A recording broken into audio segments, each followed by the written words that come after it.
এখন তিনি $155 বিলিয়ন সম্পদের মালিক। এর সুবাদে ব্লুমবার্গ বিলিয়নিয়ারের ইন্ডেক্সে ধনীদের তালিকায় তিনি সপ্তম স্থানে উঠে এসেছেন। স্টিভ বলমার এখন বিল গেটসের ঠিকই পেছনে আছেন।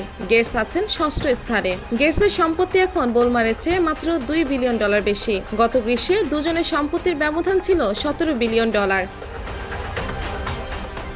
ব্লুমবার্গ ইন্ডেক্স বলছে বোলমার এখন অনেক বাঘা বাঘা ধনকুবের চেয়েও ধনী। সম্পত্তির দিক থেকে তিনি পেছনে ফেলেছেন ওরাকলের ল্যারি এলিসন, অ্যালফাবেটের Sergey Brin, Warren Buffett, Michael Dell এবং এনভিডিয়ার জেনসেন হুয়াং ও মুকেশ আম্বানিকে।